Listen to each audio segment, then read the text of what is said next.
Christina. I'm Ross. And today we have something not only that we haven't tried before, but it's something that I made myself. And that is Scottish Crowdie cheese. So this all started, Ross bought me this ultimate cheese making kit. And this is actually, I believe, made in Scotland, if I'm not mistaken. Yes, made in Scotland. So this makes a variety of different cheeses. It has mozzarella, ricotta, mascarpone, Cypriot cheese, Greek cheese, Scottish Crowdie, labna, goat's cheese, queso blanco, and paneer. So a lot of different cheeses you can make from this kit. And I have had other kits that make things like the queso blanco, and I think they also make some of the Italian cheeses as well that I've tried in the past. But when I saw Scottish Crowdie, I thought, I've never heard of it, never tried it. So let's give this one a try.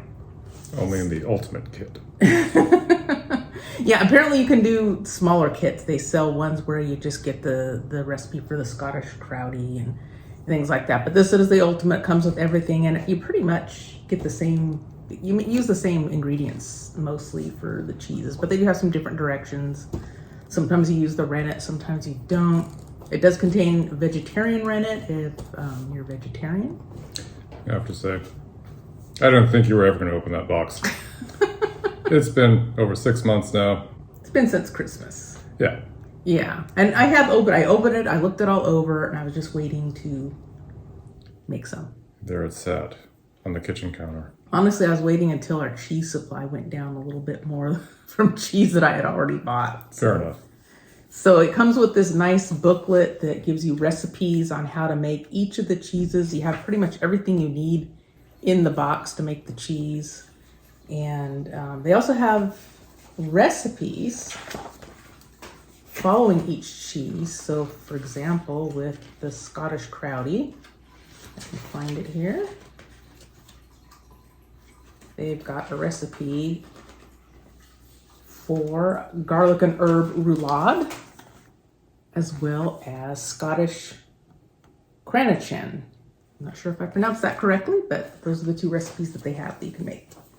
But I just made the standard. And another thing that we had found is when we were in Cost Plus World Market, now we had tried a Nairn's product before. I believe it was Mr. Sunny that sent us some Nairn's products. These are the actual oatcakes, so I had to pick these up, and I'm glad I did, because it's one of those things at Cost Plus World Market where it's there, and then once they sell out, it's gone, just like the Iron Brew. Okay, I think I noticed something here. What's that? In your hands, you have one box. I have one box here. This here, Scottish rough oatcakes, it's 10 ounces. And how many ounces is yours? Mine is 7 ounces. These are the cheese oatcakes. So what's the deal? And they were probably the same price. So maybe a little bit more expensive for the cheese flavor. Same size box though. Yeah. Yeah, Ross is always good at checking how many ounces and comparing prices. It's the German in me. There's a German word for it. Yeah, it's a big long word, and yeah. Yeah.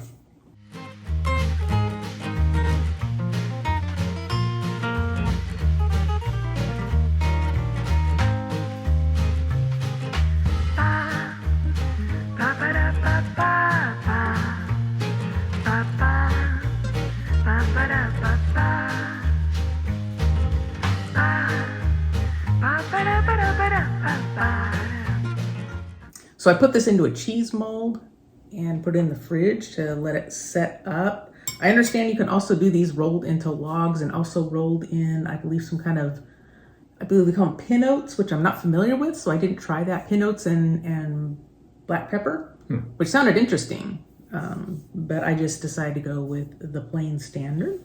Well, that looks beautiful, honey. Yeah, so I'm looking forward to not only trying, I don't think we've tried oatcakes before that I can recall, because the product I think we got from Nairn's was not the oatcakes. So I'm looking forward to, let's try it first on just the Scottish rough oatcakes, and then we'll follow with the cheese oatcakes. Okay. Cheese on cheese. Yeah. Okay. And of course, who knows, if I've never tried Scottish Crowdie, so I don't know if this is going to be a good representation what I ended up making, but we'll see how it is.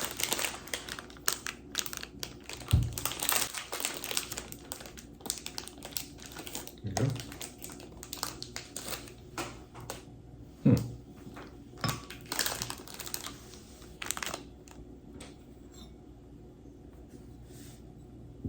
very plain, and I think this is just going to be kind of a mild cheese, mild fresh cheese.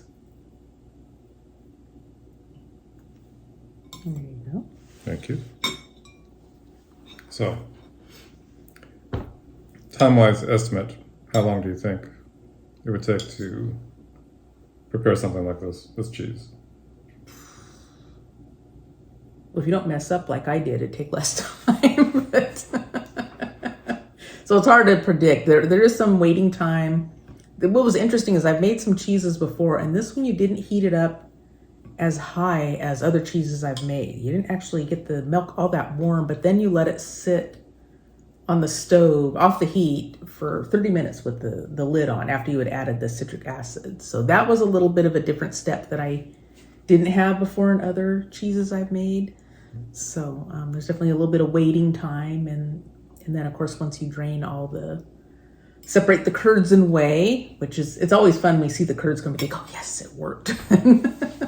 And then you have to let it drain for a while. Boop.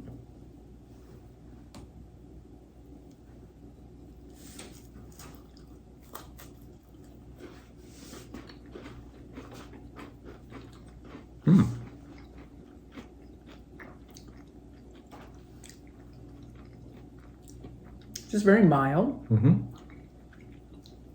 Which is nice because the oatcake's fairly mild too. Yeah. Creamy?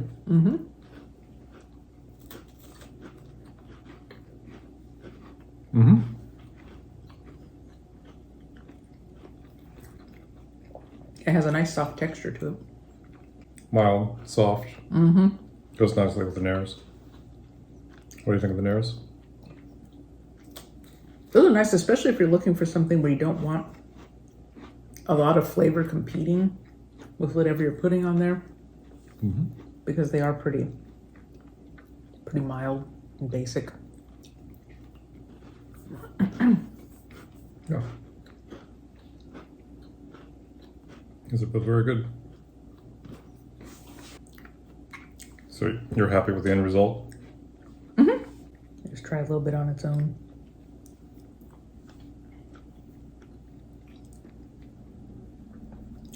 So how many cheeses have you actually made? I know you made cheese before.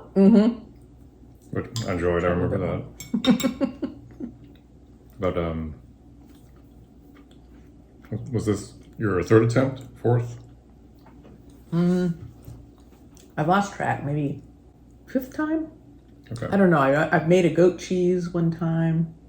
Just some other kind of basic fresh milk cheeses. I forgot what they're called. But I've experimented. Now I just kept this one very plain. Some of the other ones I experimented with putting some herbs on top of them. And that's another thing that comes in this kit, are different herbs that you can use. So I'm not sure, besides, as I mentioned with the oats and black pepper on the outside of the Scottish Crowdie, if there are other ways to prepare it. Give a little extra flavor. Yes. So do you want to try these cheese oatcakes? I'd love to. I want to try your cheese on a cheese oatcake. Good. If you pick up Nairn products, and if you have a favorite, can you please let us know what it is? Thank you. I do smell a little bit of cheese on there.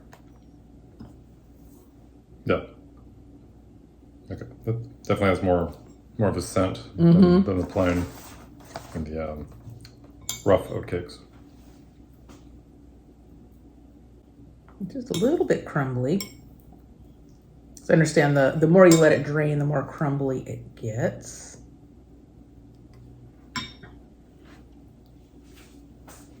But still very spreadable. Yes.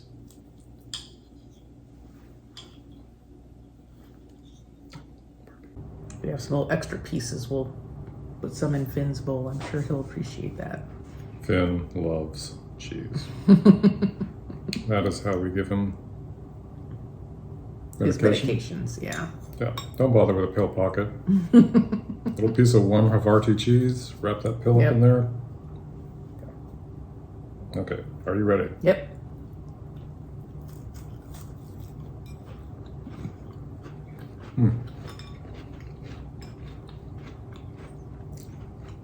Mm-hmm. That's nice. Yeah, just a light cheese flavor. It tastes a little bit familiar to me, like I've had some kind of a cracker here that tastes very similar.